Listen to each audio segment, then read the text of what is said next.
Well, hello there. Welcome to Tuesday. My name is Michelle Lane, and thanks for tuning in. I wanted to talk a little bit today about the energy of the day being a two. And the two energy is always in partnership, right? There's a beautiful energy around gathering, coming together, creating this thing that wants to become something and amplify. And what I love about it, I was making notes here. Sometimes I pull some cards and I look at definitely the numerology, but also just whatever message wants to present itself today. And I'd had these beautiful sacred geometry deck sitting in front of me all day, just pulled out. And I finally got a chance to read what I pulled, and it was all about the situation. And so I wanted to share that with you today because it became very apparent what signs and synchronicities were aligning.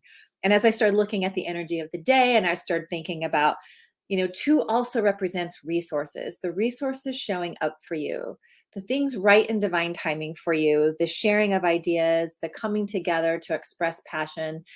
And as I looked deeper, I was thinking to myself, okay, what's the greater theme, lesson, event that's unfolding right now? And the first card was this beautiful June companions. And it was upside down, which just meant, as I looked in the reading, that it was about transformation. So to me, it's like, what is being the disconnection within yourself? What is the confusion, the indecisive nature of what you're going through, whether it's in your business or your life, whatever chaos that we're feeling around us, whatever fear is ensuing, our inability to make decisions, now is the time to be able to go within and learn some more things about ourselves to uncover those layers and get ourselves unstuck. So the transformation that wants to unfold is this cocoon stage, right? Like we've been building and surrounding ourselves in this cocoon.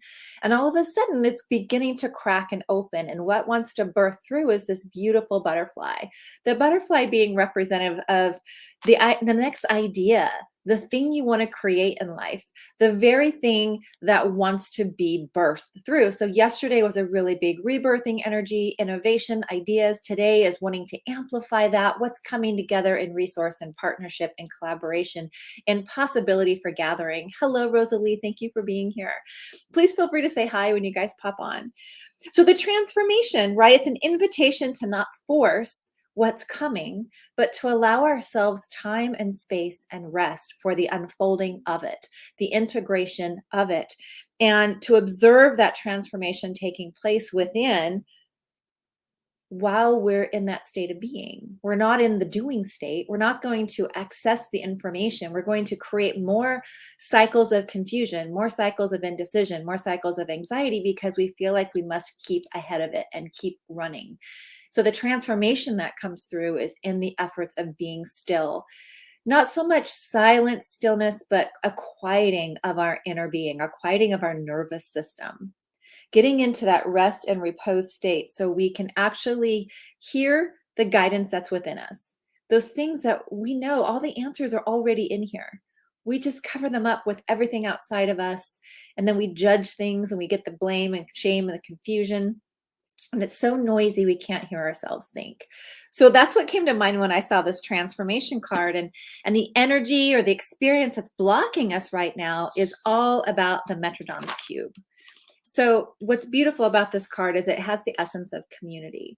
And as I started watching this whole thing unfold, I'm like, I kid you not, this is exactly what has been top of mind for me lately. So, community, time to create something entirely new. It's time to have the support around that, whether it's relationship, career, the next program, the next container, whatever you're graduating into this rebirth is that thing that it's time to get the support on, to allow the time to promote the harmony, the creativity, the problem solving, the joining through this beautiful substantive action, the like as a community focus. So what's making me think of this is the retreat that I have upcoming, partnering with Jen Kohler, with the beautiful Joy Kingsborough.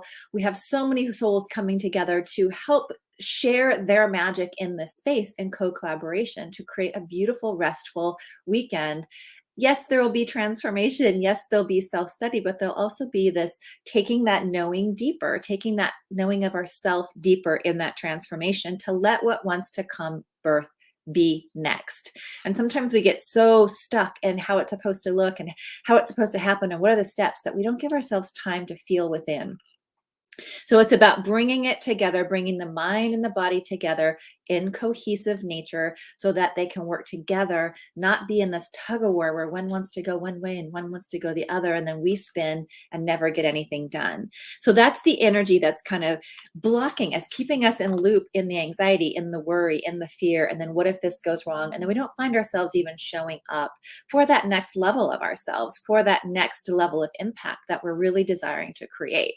And so what's beautiful that comes next is, well, how is source influencing it? Like what would be the highest and best thing that we can do in this time of transformation, in this container that's being built, is that meditation state. And however that works out, if it's a walk for you in nature, if it's sitting quietly, but we're in need of quiet meditative space, not more noise, not more distraction, not more disconnection from ourselves. We are being asked to reconnect within, connect with ourself, connect with spirit, connect with our desires, connect with what's next for us, begin to make the decisions instead of ruminating in the indecision continuously, because that is also a decision. I will never forget. I think it hit me really close last year. It was almost like a smack across the face where it's like, oh my God, indecision is still a decision. And I'm deciding to stay stuck. I'm deciding to stay confused. I'm deciding to stay indecisive because that allows me to perpetuate the cycle of conversation in my mind. This is why I'm not moving forward. This is why I'm not taking the next step. I feel justified because I'm in the loop of confusion. And as long as I'm staying in confusion, I'm not moving forward. So we're coming together in this space to help you move forward, to help you meet yourself where you're at, to love and accept where you are, and graciously move to that next step from knowing what are the next action steps that are going to take you there. What is that thing that when I tune into me is really calling me? When we get quiet enough to listen, we can hear ourselves think. That old expression, you can actually hear yourself think, but more so, we get to feel what it's like to be present in our body. And we get so busy, and I'm speaking for me, and if you're resonating, I'd love to know in the comments. I get so busy at times in hyper focus of what I want to create, that so many ideas are flowing in, so many things are coming forward that I don't always get the next thing out. Like I stay ruminating because it feels busy. It feels like busy work. So it's just really calling upon us to be willing to go within and really center in on that next step. So if you're a coach, a healer, a teacher, an entrepreneur, a mother, it doesn't really matter. What are you wanting to create in this world? We are all here to create. We're to create our life. Truly, we're not limited, but we've learned limitations along the way. We've learned stories of the mind. We don't understand often that we can peel apart these stories. No matter what level of personal growth we're at, no matter what level of spiritual growth we're at, there's always the mind's interpretation and perception of our stories, of what's happening to us, of situations, of circumstance, of the fear. And it's a calling to come back to the frequency of love. The frequency of love is the highest emotional state possible. And amazing synchronicities and triggers can both come into our experience when we're willing to operate out of that frequency of love, to let rise up what needs to fall away, to be seen, to be witnessed, to look at those places of ourselves with love, not blame, not judgment, not comparison, not, oh, I should be past here by now. Oh man, I thought I took care of this. There's always a new level. There's always a place where we're meeting ourselves at that next level. We're endless education in self-discovery. We're never going to be there. We're never going to be magically done. We're not broken. There's nothing to fix. There's just curiosity and openness. So I love this as part of this reading because the action for the best possible outcome that comes through is harmony. We've got the heptagon, but it's upside down. So what's asking of us is getting rid of this discord that's threatening our harmony, whatever it is. Whatever we're feeling into, whether it's the bickering on social media about, the health of the nation, the vaccine, COVID, all the things, there's so much disruption happening right now that's taking us away from knowing ourselves inside, from truly connecting what we're trying to create, what we think that we're on path to create, and all of a sudden feels like it was disrupted, that it was flipped upside down, like it's not possible. But it's important for us to really dive in and understand who we are, what we want to create, and why we want to create it. So we can stay on path because we're truly not limited. The only limitation is in the mind. And when we can understand what's happening, we can then make another choice and decision towards what we want more of, feel in the body state what's happening, be with it as it shifts, and allow yourself to feel into what you want instead. It's such an important piece of it all, but we're taught in society to run from feelings. We don't want to feel our feelings. We don't want to slow down enough to feel what's happening because it feels horrible, feels scary, it feels anxious. And emotion can transmute in as little as 15 seconds, maximum 15 minutes. It's like when you start discovering these things and these experiences for yourself, you want to share those with others. You want to say, hey, I get where you're at and you're not stuck there. And that answer may not seem obvious because it may be through a experience of what you're not used to doing. It's not going to be the same thing you've been doing. If that would have worked, you wouldn't be feeling that stuckness right now. And I think the world is inviting us into a new way of being and a conversation and an experience of more of what it feels like to create that harmony. Rosalie, good insight about indecision and confusion. It's, everything that we are, do, have, be is a choice. Our inner state of being is a choice. Our frequency that we operate from is a choice. Every emotion has an energetic frequency. It's energy in motion. So many of us aren't paying attention. And if you're like me, it was a place I didn't even consider. I was so busy taking care of everybody else and all the things and being efficient and doing all the stuff and having the to-do list that I didn't consider what kind of repercussion that energy would have, not only in my body later, in my being, in my life, and how it affects my kids. How that creates more energetic cycles within that aren't always the harmonious ones we're looking for. Strive to operate from the frequency of love as much as possible. And I love that. Thank you, Rosalie, because it sounds so simple. And retrospectively, it's simple, but being in the process of experiencing life while also experiencing the frequency of love can be unfamiliar. And that's why I love these gathering spaces, because it allows us time to be together, time to talk about what's coming up, time to shift together, time to share our experiences, time to realize we're not alone, time to make a plan, time to be, enjoy, bring joyfulness and happiness and play back in our life, where normally the cycles of chaos and worry and anxiety are there. To experience ourselves on the other side of that and the freedom that comes when we can shift through and break through those emotions, it's really powerful. And so the desiring of the change and the harmony is where it begins to create what's next. You have to want to desire it. So even in the retreat, we want you there if you're desiring that next level shift. If you've been through whatever programs you've been through, if you're being called to come raise yourself higher, a higher sense of self is emerging.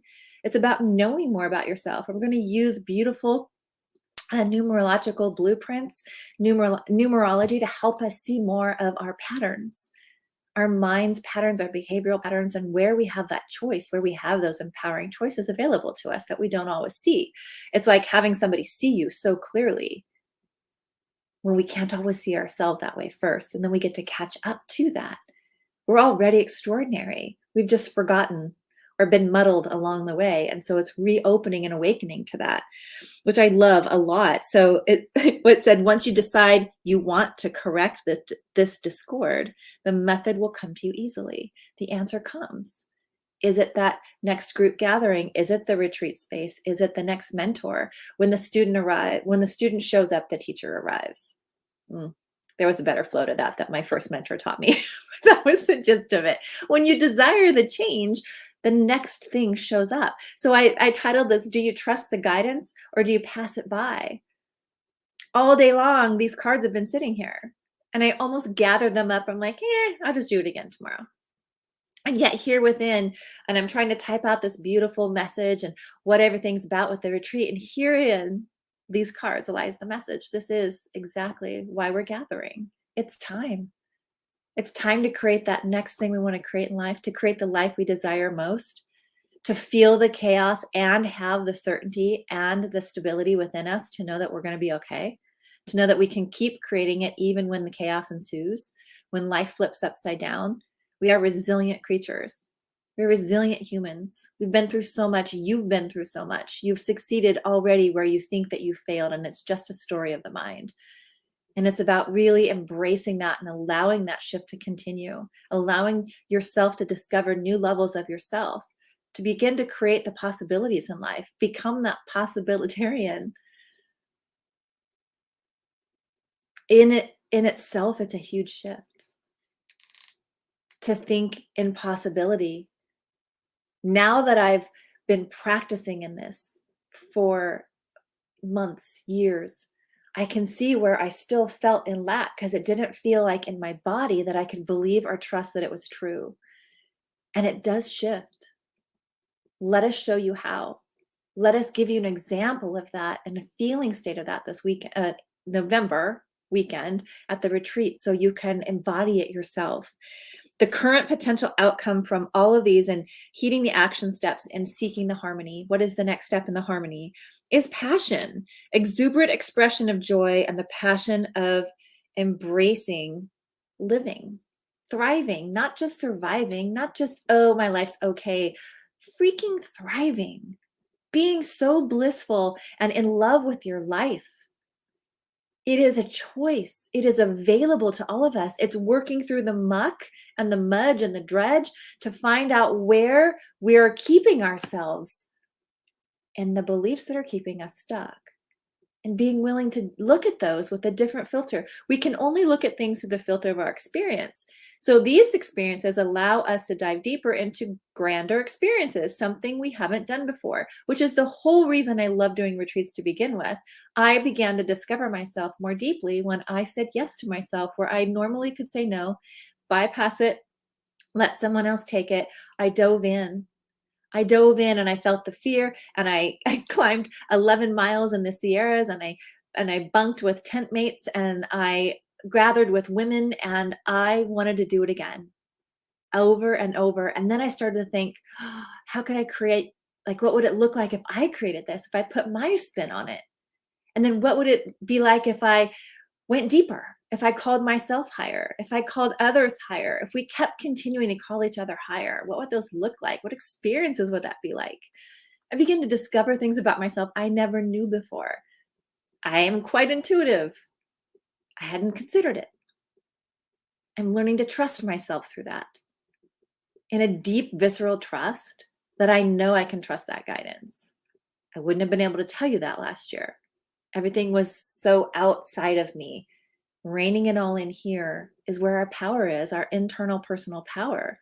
And from that state of personal power, we can empower ourselves to the next choice, to the next decision, empower ourselves in observation of where we've been and love it anyway, so we can still grow. We can allow ourselves to accept where we've been so we can decide what we want more. And that deciding more is not a terrible thing. We can have more.